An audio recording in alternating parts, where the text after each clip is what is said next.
ശ്രീനാരായണ പരമ ഗുരവേ നമഃ. ഗുരുമാർഗത്തിലേക്ക് എവർക്കും സ്വാഗതം.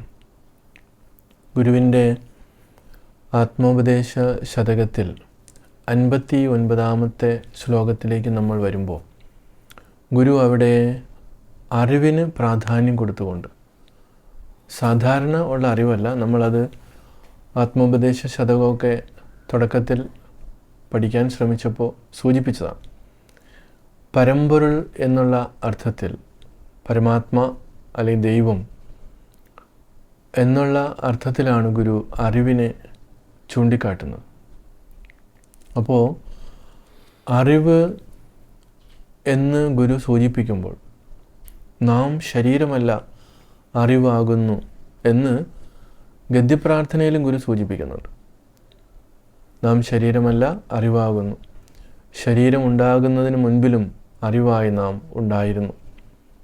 ഇനി ഇതൊക്കെയും ഇല്ലാതെ പോയാലും നാം ഇപ്രകാരം പ്രകാശിച്ചുകൊണ്ട് തന്നെയിരിക്കും എന്നൊക്കെ പറയുമ്പോൾ നമ്മളുടെ ഓരോരുത്തരുടെയും സ്വരൂപം എന്ന് പറയുന്നത് ഈ ചൈതന്യമാണ്. അതൊരിക്കലും നശിക്കുന്നതല്ല. അപ്പോൾ ഈ അറിവിനെ ശരിയായ രീതിയിൽ മനസ്സിലാക്കാത്തത് കൊണ്ട് ഉണ്ടാകുന്ന പ്രശ്നങ്ങളെ, അതിനെക്കുറിച്ചാണ് ഗുരു ഇവിടെ സൂചിപ്പിക്കുന്നത്. കൃത്യമായിട്ടും ഞാനെന്ന് പറയുന്നതും എൻ്റേതെന്ന് പറയുന്നതും ഒക്കെ ഈ അറിവിനെ, ഈ പരമ്പൊരുളിനെ ചേർത്ത് വെച്ചുകൊണ്ടാണ്. പക്ഷെ പലപ്പോഴും അത് അറിയാതെയാണ് പറയുന്നതെന്ന് മാത്രം. അപ്പോൾ ഗുരു ഈ ശ്ലോകത്തിൽ പറയുകയാണ്, അറിവിനെ വിട്ട് അധ ഞാനുമില്ല, എന്നെ പിരിയുകയില്ല അറിവും പ്രകാശമാത്രം, അറിവറിയുന്നവനെന്ന് രണ്ടും ഓർത്താൽ ഒരു പൊരുളാം, ഇതിലില്ല വാദമേതും. അപ്പോൾ അറിവിനെ വിട്ട് അധ ഞാനുമില്ല. ഈ അറിവിനെ വിട്ടിട്ട് ഒരു ഞാൻ എന്ന് പറയുന്നതില്ല. പിന്നെയോ എന്നെ പിരിയുകിൽ ഇല്ല അറിവും. അപ്പോൾ എന്നെ ഒഴിവാക്കിയാലോ ഈ അറിവുമില്ല. ഉള്ളതെന്ത് മാത്രമാണ്? പ്രകാശം മാത്രം. ആ പ്രകാശം മാത്രമാണ്. അറിവ് അറിയുന്നവൻ എന്ന് രണ്ടും ഓർത്താൽ ഒരു പൊരുളാം. ഈ അറിവെന്നും അറിയുന്നവനെന്നും രണ്ടും ഓർത്ത് നോക്കിയാൽ അതിൻ്റെ പൊരുളൊന്നാണ്. ഇതിലില്ല വാദം ഏതും. ഇവിടെ എത്ര മനോഹരമായിട്ടാണ് ഗുരു ഈ സ്വരൂപത്തെ, എൻ്റെ സ്വരൂപത്തെ, യഥാർത്ഥത്തിലുള്ള അവസ്ഥയെ സൂചിപ്പിച്ചിരിക്കുന്നത്. അപ്പോൾ നമ്മൾ ഓരോരുത്തരും ഞാനെന്ന് പറയുമ്പോൾ, അല്ലെങ്കിൽ എന്നെ ചുറ്റിപ്പറ്റി എന്ന് പറഞ്ഞൊക്കെ വരുമ്പോഴും ഈ പറയുന്നത്, ഇപ്പോൾ ഏറ്റവും നമുക്കൊരു ഉദാഹരണം പറഞ്ഞു കഴിഞ്ഞാൽ, ഗാഠനിദ്ര എന്ന് പറയുന്നത് നമ്മളുടെ എല്ലാവരുടെയും ഒരു അനുഭവമാണ്. ആർക്കും വ്യത്യസ്തമായിട്ടുള്ള ഒരു അനുഭവം അതിനെക്കുറിച്ച് പറയാനില്ല. പഠിപ്പുള്ളവനോടായാലും ശരി, പഠിപ്പില്ലാത്തവനോടായാലും ശരി, നമ്മൾ ചോദിക്കുകയാണ് എങ്ങനെ ഉണ്ടായിരുന്നു ഉറക്കം? അപ്പോൾ അയാൾ പറയും, ഗാഠമായിട്ടുള്ള ഡീപ്പ് സ്ലീപ്പ് അയക്ക് കിട്ടിയെന്ന് അയാൾ പറയും, സുഖമായി ഉറങ്ങി, ഒന്നും അറിഞ്ഞില്ല. ഞാൻ സുഖമായി ഉറങ്ങി, ഒന്നും അറിഞ്ഞില്ലെന്നാണ്. അപ്പോൾ ഈ ഞാൻ ഉറങ്ങി എന്നാണ് അയാൾ പറയുന്നത്.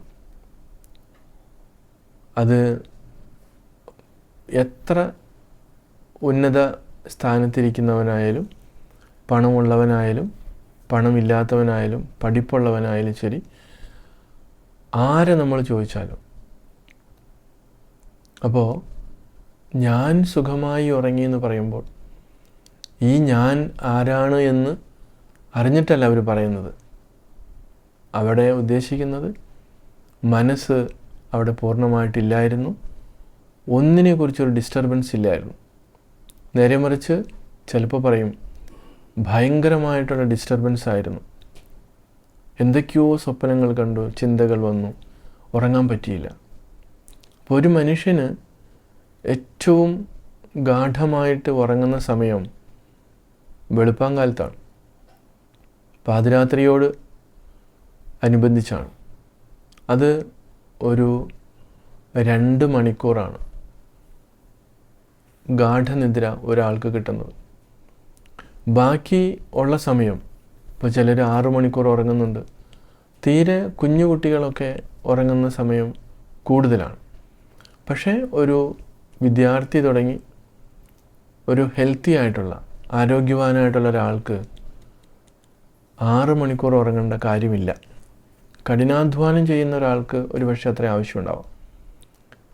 ആര് എങ്ങനെ ഉറങ്ങിയാലും സ്വാഭാവികമായിട്ടും അയാൾക്ക് ഗാഠനിദ്ര കിട്ടുന്നത് 2 മണിക്കൂറാണ്.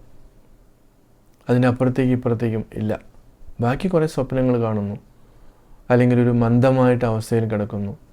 ചിലർ ഉറങ്ങിയാലും തീരുന്നില്ലെന്ന് പറയുന്നു. അതൊക്കെ ഈ ആലസ്യത്തിൻ്റെ ഭാഗമായിട്ടുള്ള. അപ്പോൾ ഇവിടെ ഗുരു പറയുന്നത് അറിവിനെ വിട്ട് ഇവിടെ ഈ എന്നെ വിട്ടിട്ട്, അല്ലെങ്കിൽ ഈ ചൈതന്യത്തെ വിട്ട് വേറെ ഒന്നും ഇല്ല എന്നുള്ളതാണ്. അറിവ് മാത്രമാണ്. ആ അറിവിനെ നമ്മൾക്ക് എന്തുകൊണ്ട് തിരിച്ചറിയാനായിട്ട് പറ്റുന്നില്ല എന്നുള്ളതാണ്. അപ്പോൾ അവിടെ നമ്മൾ മുൻപ് സൂചിപ്പിച്ച പോലെ ഈ നെടിയ കിനാവിനെയൊക്കെ വിശകലനം ചെയ്ത് അറിയണം. അപ്പോൾ ഇവിടെ രണ്ടും, അറിയുന്നവനും അറിവും ഒക്കെ അതിനെ വിശകലനം ചെയ്ത് നോക്കിക്കഴിയുമ്പോൾ പ്രകാശ സ്വരൂപം മാത്രമാണുള്ളത്. അപ്പം നമ്മൾ ഓരോരുത്തരും ശരിക്കും പറഞ്ഞാൽ ആ പ്രകാശ സ്വരൂപം മാത്രമാണ്.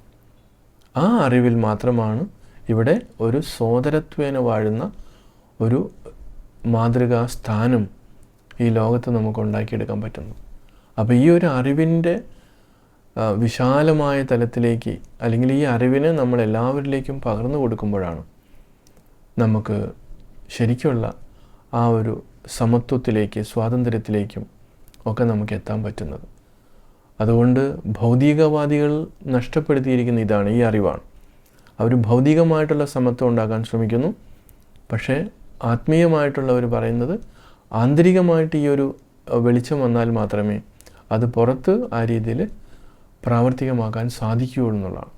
ഇത് രണ്ടുമാണ് തമ്മിലുള്ള വ്യത്യാസം.